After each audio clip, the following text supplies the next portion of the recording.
Well, I had intended to go pick up a little CB125 Honda from a friend of mine and get that running for him. But you know how it goes with the best laid plans of mice and men. Anyhow, it turned out that after delivering that 450 Honda to the chap who owned it, I discovered I had a seized caliper on the front of my truck, so I had to get that looked after first. Anyway, while waiting to have the truck fixed, I decided to do something else.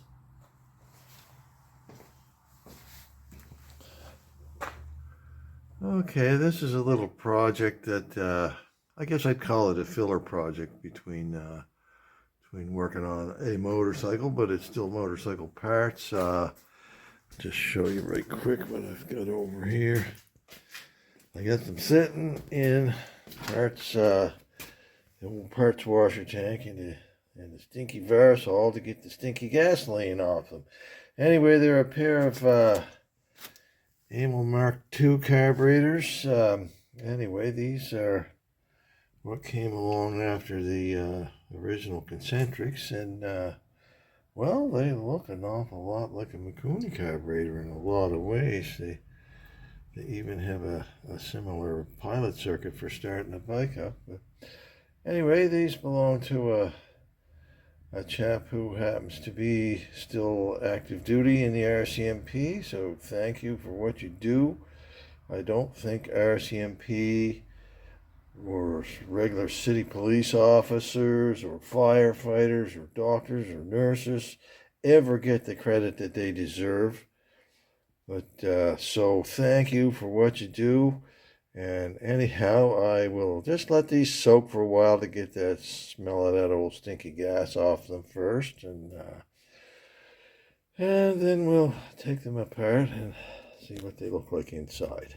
All right. Well, these Mark II concentrics have been sitting in the Varsol tank for about 2 days just to get the oil and grease off the outside of them. And anyway, we'll just have a quick once over. Show you what we've got here. There's the typical Amal type banjo for fuel connections and that. Great big drain bolt in the bottom. That's handy. 4 screws versus 2 screws to hold the bottom on. Quite a large bell mouth on it. I'm not sure what the venturi diameter on these particular carbs are. They're off of a, I think it's an 82 Triumph T140. But anyway, let's get to work taking these apart. Oh yes, first I wanted to compare the old ones with the new ones. Mixing chamber top, as you can see, is screw on instead of the 2 screws holding the mixing chamber top on with the older type concentric. These actually have a dedicated starting circuit. Some people would call that a choke circuit, but it's not really a choke. It's an enricher, you know, or a starting circuit, whatever you like to call it. And let me think now. Of course, like I said, there's 4 screws holding the float bowls on the Mark II jobs. On the Mark 1, there is only 2 screws holding that float bowl on. This is an earlier one because it doesn't have the drain plug in the bottom. And let me think now. Anything else I wanted to mention? Yeah, there's no choke circuit or enriching circuit on these ones, although the Type 1.5, the Mark 1.5 concentrics actually had an enriching circuit on the carburetor. It was sort of a screw-on thing, but the carburetors look like this, except that there's a screw-on section with the enriching circuit in it. Anyway, I may compare the 2 of these once I get them open too. Hey, why not? Just to see what's in these, because you don't see a lot of these around. So let's get the float bowls off of there, and then we'll compare the 2 of them. Okay, now I've taken the float bowl off the older type concentric, the much more common ones. Here you can see there's the float bowl, there's the float with the needle that I'm holding in there with my thumb. There's a needle seat right there. Very simple little affair. A lot of guys spend a lot of time frigging around with float heights on these, but frankly, you don't have to. They're set, that's what they are. And frankly, float height doesn't make a lot of difference with these old carbs. Here you've got your main jet. This is your jet holder. And on the other end of that jet holder, if you screw it out, you'd find your needle jet up inside there. So anyway, they're pretty simple carburetor. I don't think I'm going to take that any further apart than this, but here you can see on the Mk2, I've taken off the banjo that fits right there. And it's typical Amal stuff. It's the same old bolt that's always been in there. A nice little filter screen that fits in there. And that is the magic bolt that only takes 1/4 inch BSW wrenches. And if you're lucky, an adjustable wrench will take it out. But this is one of the cases where you kind of need to have access to BSW stuff. So I'm going to put that in there. The other 2 screws, and I've loosened up all the screws here and just left 2 in so it doesn't fall apart. So let's get those out and have a look inside the float bowl on this carburetor. Got that other one now. It's going to get a little noisy in here in a bit because the furnace is just kicking in. The weather's starting to warm up. Actually, March was really nice this year, and we're not used to getting nice Marches. Like, you can get a few days where there's a promise of a coming spring, and then you'll get a blizzard or something like that, but we were spoiled by this March, so just going to give this a little wrap and a tap with a screwdriver handle, and that should come off of there. I do not want to damage that gasket if I can help it. I do have new gaskets in here. Alright, there we go. That should be alright. I do have new gaskets that the owner brought for me. But, if I could get that old one off, it would make it a lot easier for people to see what actually sits inside of here. There we go. That came off pretty straightforward. Same idea. Huh. Float needle, but much larger with a Viton seat. You couldn't use a standard float needle in that. You need the float needles from the Mk2, but that's the standard plastic float in there that would have been on the old concentrics, like this one here. You can see it's the same. And behold, we have a little screen over the main jet as another form of filtration, so you get filtered 3 times before the fuel gets to the engine. Once at the petcocks, once at the banjo bolt that fastens onto the bottom of the float chamber, and again, once again on the main jet. Do you need it? No. A lot of people take them out and throw them away, but if it's still in good condition, I'll keep it. But you know what? I don't know if I'll keep this one or not, because there is a hole right in the bottom. I don't know if the camera will pick that up, but I think it's picking it up. There's a hole in the bottom of the screen, so it's not doing what it's supposed to do anyway. So anyhow, I'm going to drop that in the parts bucket as well. So what I'm seeing here now is a very similar affair to the old carburetor. It's got the jet holder, and it's going to have the needle jet up there on the other side. So I'm going to unscrew this, and I believe I need that oddball wrench for that too. Yep.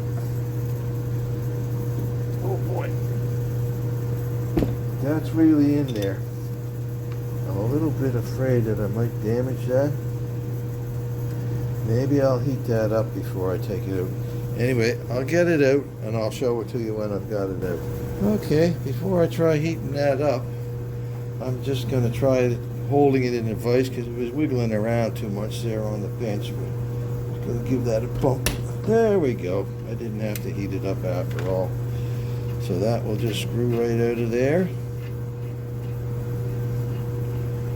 And that jet holder.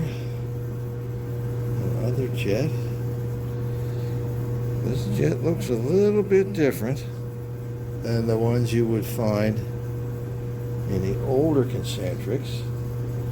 Just wipe this off and have a look at it. There's a groove around the outside here. Come on, focus. Yeah, see that little groove? I don't know what that's there for, but there is a port. Focus, baby. Come on. Yeah, the little port right there to let air in through into the mixture and help it emulsify a little bit better, get a better spray pattern that way. But what's the number on that? See if I can read it. That is a 105. Most of them, not all of them, but most of the older ones take a 106.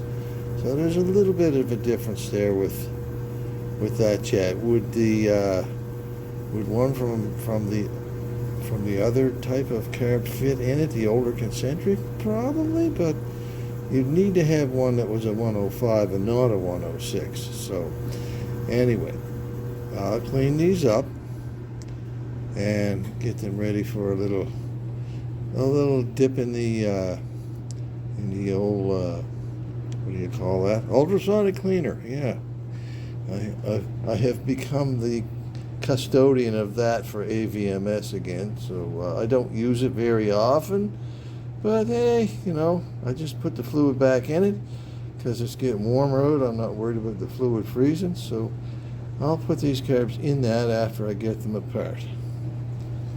Here's another interesting little difference in the Mark II carburetors.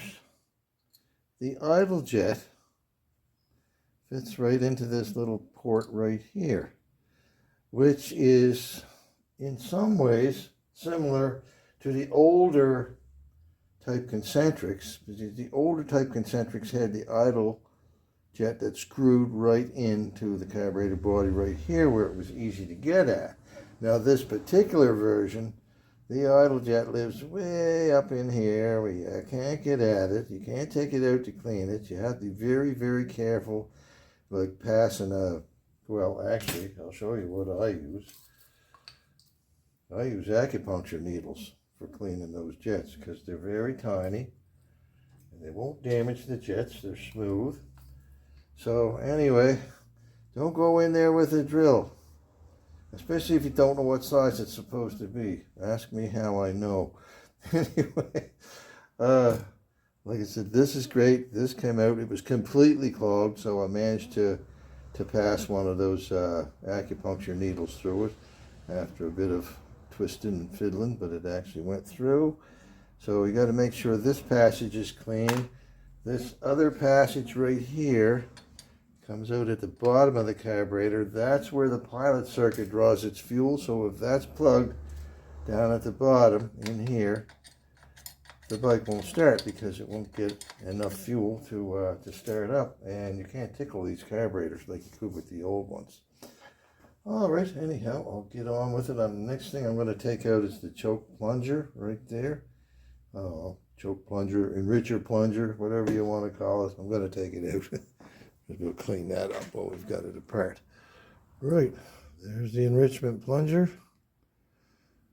Or the choke, if you want to call it that, you can. I guess there's nothing wrong with it, but that's what opens the enrichment circuit and allows the extra fuel to go up into the carburetor ventry. Anyway, it just goes in there and screws in, and you can take the whole thing, lever and all, out in one piece. So I'm just going to leave it in one piece.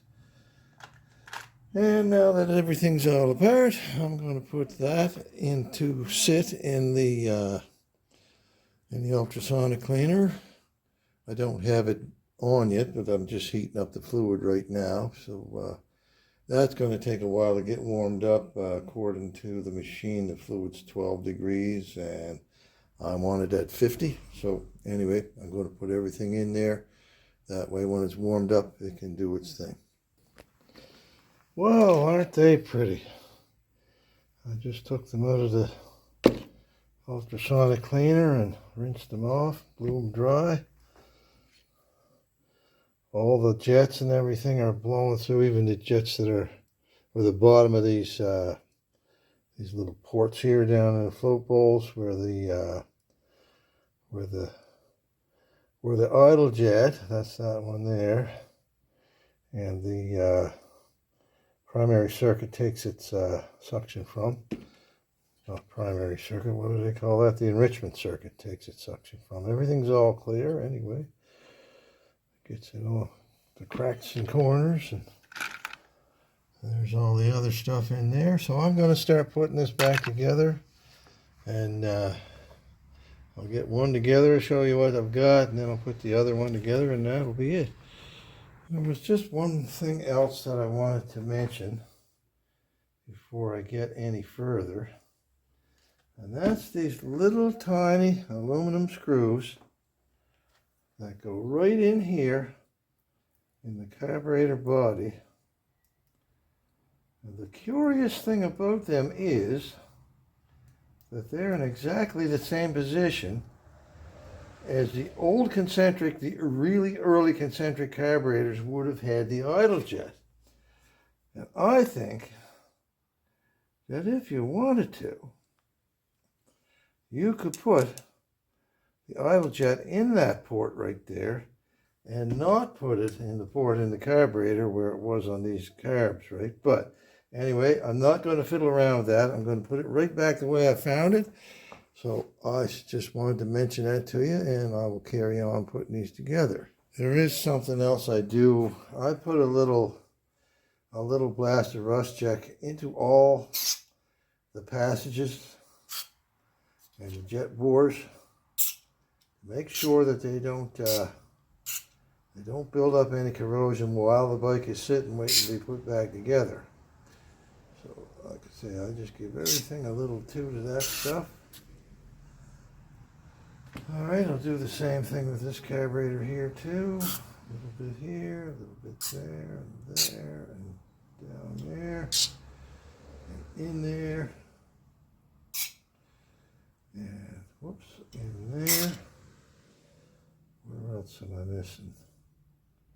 Oh, yes, these ones. Shot, a shot, and a shot. And go in the float bowls. I'm going to put a shot down there, a shot right down there.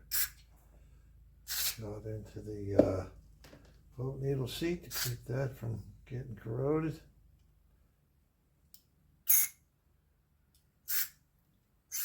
Yeah, last but not least, a little kiss right in the float bowl. Same with the top part of the float bowl, the upper part of the carburetor. There, that'll just keep anything that's inside the carb from corroding. So let's get back to putting it together. Okay. Well, that's the first carb all ready to go back together. I have a couple of little kits here that the owner brought along with new gaskets and all that sort of good stuff. The float and the needle are in there. New gaskets in place. You can see I've got the jet holder, the needle jet's up in there, and main jet is here. So I'm just going to offer that up to there. And that should just go right in place like that. Now all I got to do is pop the 4 screws with the tube holders on them, and that first carb is done. Okay, there they are, all back together and raring to go. They don't look better than that, except when they're new. I would have felt a little better putting new Amal jets in here, but the old ones look okay. It actually came with a couple of kits had the new hoses, new gaskets, the new adjustment screws for the idle stop and the pilot jet. Even had a new spring for the enrichment circuit there, the spring that holds the lever in place. So anyway, yeah, there they are, back together. I'll bag them up and let the owner know that they're ready to go back on the bike. Okay, there they are in a couple of recycled bags ready to go home. Well, I hope you got something out of this little video here. If nothing else, at least you got to see the difference between the standard Amal concentric and the Mark II concentrics. There's a lot of differences in terms of external looks, but there's a lot of similarities when you actually get inside of the float bowl in the mixing chamber and have a look around. Anyway, if you could like and share, subscribe, that would really help the channel. Comments too, if you want to leave comments, that's great. I will delete the nasty ones, but even the nasty ones help the channel. So anyway, I hope you liked it. Like I said, I have new brakes on my truck, so I should be able to go over and pick up that little Honda 125 probably tomorrow, I'm thinking. So we'll see how tomorrow goes anyway. And anyhow, be good to each other. Thanks for watching.